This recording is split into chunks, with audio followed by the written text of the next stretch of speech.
Bonjour, la vidéo d'ici c'est sur le générateur et moteur à courant continu, donc les différents types. Allez, on commence. Les générateurs et moteurs à courant continu. Donc on va voir les générateurs et les moteurs. Les deux sont les mêmes appareils, mais sauf que il y en a un, on va produire du courant, tandis que l'autre, on va lui donner du courant. Bon, ça, c'est un appareil didactique génératrice à courant continu. Donc, il y a plusieurs générateurs. Celui-ci, c'est à excitation séparée. On voit la bobine d'excitation qui est séparée. Donc, S1 et S2 est séparé de l'induit. Donc, ils ne sont pas mis ni en parallèle, ni en série. Ils sont mis vraiment séparés.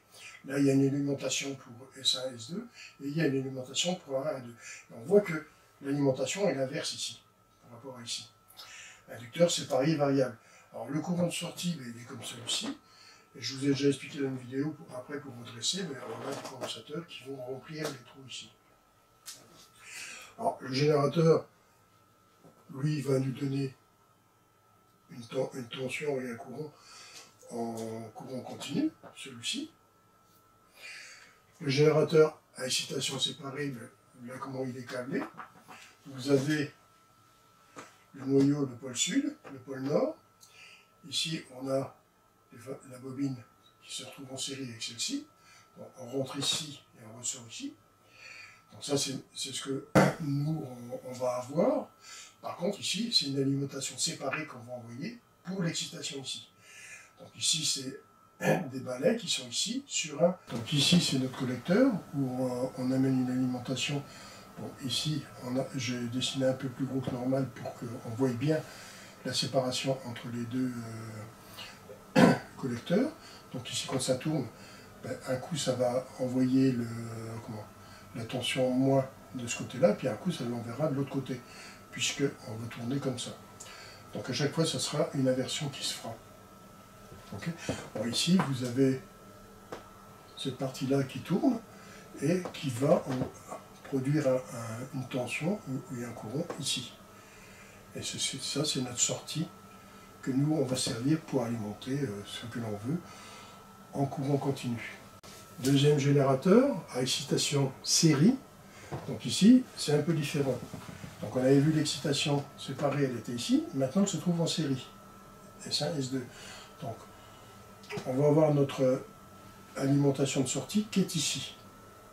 Ce que nous, on va servir pour alimenter différents trucs. Et on a toujours le même courant de sortie. Donc on va arriver ici. Ça c'est l'induit, et on va, comme ça et ça c'est en série, avec ça, on va ressortir. Ça c'est la bobine d'excitation. On va voir le schéma, et voilà comment c'est fait. C'est le même que tantôt, mais sauf que là, on rentre ici, on fait ça, on va en série. La bobine d'induction, on repasse ici, et on va là. Donc ça sera notre alimentation de sortie. Maintenant, le troisième générateur à excitation parallèle, qu'on appelle shunt, parallèle ou shunt. Ici, on a donc l'excitation qui est séparée, mais en parallèle avec l'induit. Donc on va avoir notre tension de sortie qui est ici, et on va avoir ici notre induit, et on va voir sur le schéma suivant comment c'est câblé. Donc ici, déjà là, ça nous donne déjà un bel exemple. Ici c'est simple, ici on voit l'alimentation qui va aller là, qui va aller là, qui va ressortir ici, qui va ressortir là, et celle-ci sera en parallèle, ici on la voit en parallèle, notre inducteur va être en parallèle avec notre induit. Alors maintenant c'est un assemblage du générateur série parallèle qu'on appelle compound. Ici on l'a en parallèle et ici on a le série, donc on se retrouve avec deux bobines d'excitation. Une en parallèle et une en série. Donc ici, on va avoir notre sortie d'alimentation qui est ici. Et là, le dessin est déjà bien représenté. On va voir comment c'est. Tout simplement, là c'est un peu plus complexe parce que on a les deux bobines, les fameuses en parallèle, et ici, celle-ci qui est en série. Parce que vous voyez, celle-ci sont bien en parallèle. Voilà. Et celle-ci, on est en série là. Vous voyez, on passe là-dedans et on ressort ici. Donc celle-ci sera en série par rapport à celle-ci et celle-ci. Et ces deux-là sont parallèles avec celle-ci et celle-ci. Voilà. Et notre tension de sortie, elle est ici. Rappel de quelques formules du magnétisme. E égale à N multiplié par petit n multiplié par phi. E, la force électromotrice qui va sortir en volts. L, c'est le nombre de conducteurs sur l'induit.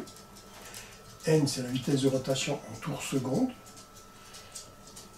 Et phi, flux inducteur en Weber. Ça, on a l'habitude avec cette formule-là, on l'a déjà vu à plusieurs reprises.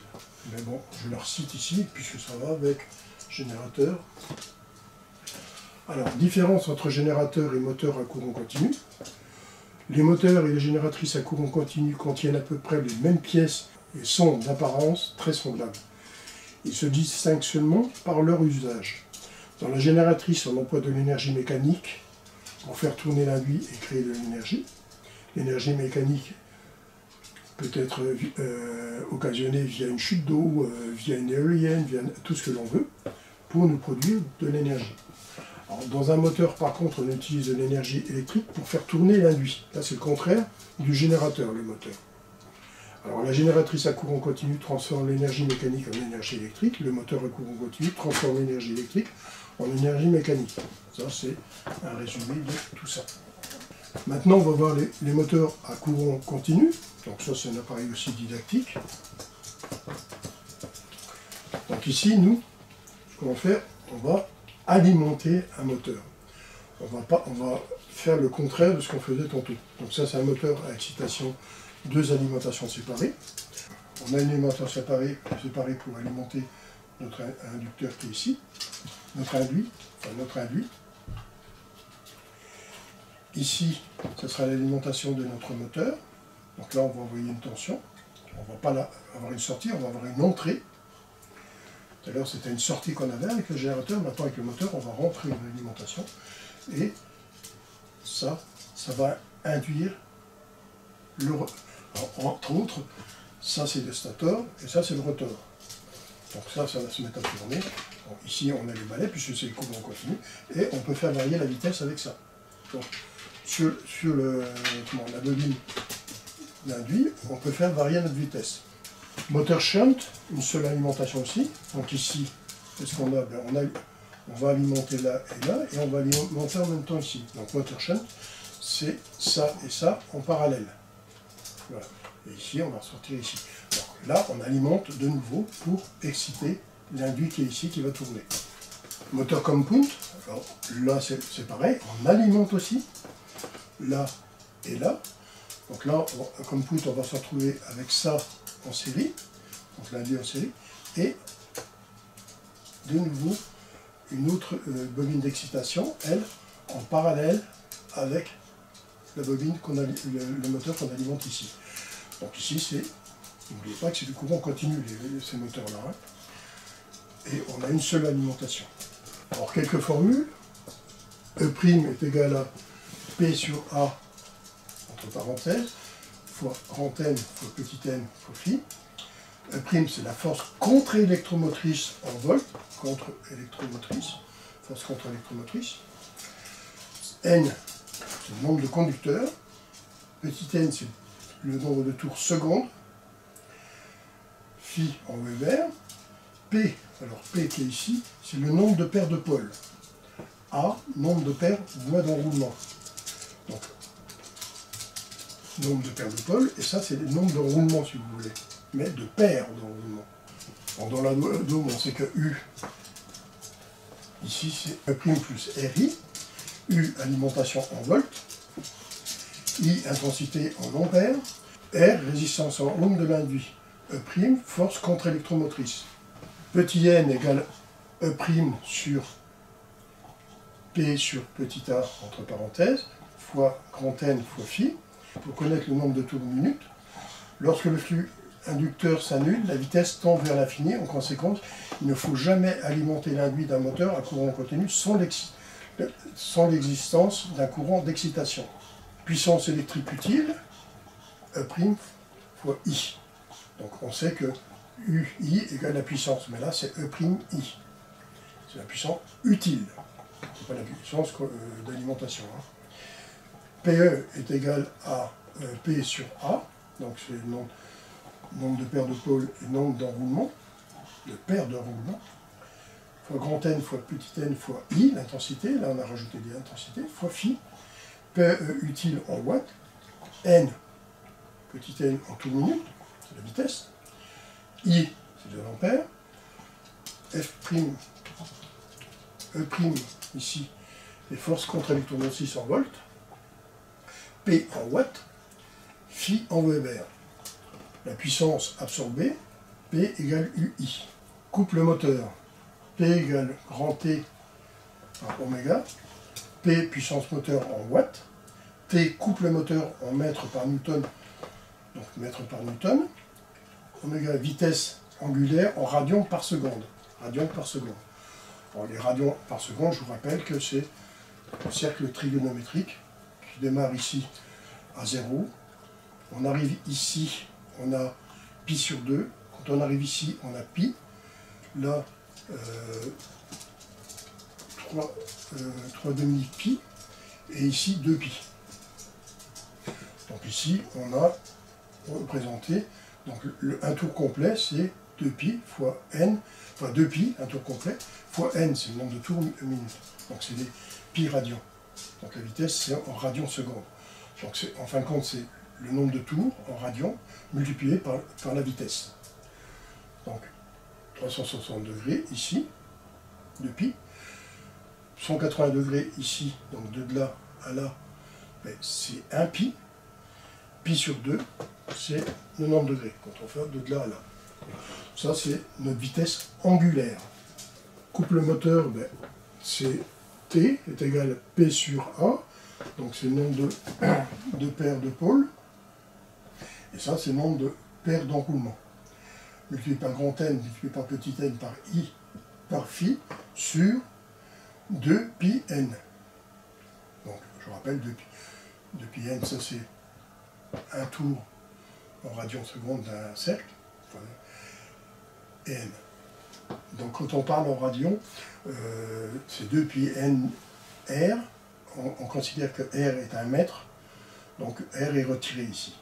P, nombre de paires de pôles, A, nombre de paires de voies d'enroulement, n, conducteur, toujours, donc ça on a déjà vu, n, nombre de tours minutes, I, intensité, phi, Weber. Donc c'est un peu la même formule qu'on avait déjà vu à plusieurs reprises, sauf qu'on a rajouté cette partie-là dessus. Je vous rappelle que le périmètre d'un cercle, c'est 2 pi r, puisque c'est pi d, si on veut, donc 2 pi r, ça revient pareil. Et comme r, ici, on considère 1 mètre, r disparaît, c'est ce que je vous ai expliqué tantôt. Donc voilà ce cours terminé là-dessus. Donc voilà cette vidéo terminée sur le générateur des moteurs à courant continu. J'ai fait beaucoup de dessins pour arriver à ce que vous compreniez. Bon, j'ai passé du temps, je vous le dis tout de suite. C'est pour ça qu'il y a un écart entre les vidéos maintenant, c'est parce qu'il y a des vidéos que je dois faire complètement, c'est-à-dire préparer les PowerPoint et faire mes dessins et tout ça pour vous expliquer. Ah oui, petite parenthèse. Quand j'ai un élève, n'importe qui, ou des gens qui viennent sur ma vidéo, qui me posent des questions, je réponds toujours. Mais par contre, j'en ai deux que j'ai zappé, ça je suis désolé, mal poli, et en plus de ça, même pas dire bonjour. Mais bon, ça j'aime pas. Un bonjour c'est quand même pas mal. On peut critiquer les vidéos, ce qui est normal et logique. Hein. Je ne suis pas parfait, hein. Je connais pas tout à 100%, je peux faire une erreur aussi, en allant trop vite, ça m'est déjà arrivé. Mais jusqu'à présent, j'ai des élèves super gentils et géniaux. Il y en a que deux qui ont été... Je les ai zappés carrément. Enfin, je les ai zappés. Je les ai pas retirés, je les ai pas supprimés, ils peuvent revenir pour regarder. Mais je les ai supprimés, ce genre de commentaires mal polis. C'est pas un bonjour, et puis en plus de ça, critiquer sans... c'est pas justifié. Un exemple, il y en a un, il m'a dit, je disais, trouvons...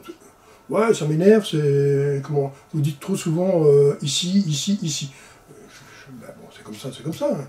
Du moment que vous comprenez ce que je veux dire, le reste, je m'en fous que je dise. Moi, les vidéos, je les fais au fur et à mesure. Je ne suis pas avec un ordinateur dans ma tête. Hein. Donc, il faut bien comprendre ça. Hein. Allez, je vous souhaite une bonne fin de journée. À bientôt.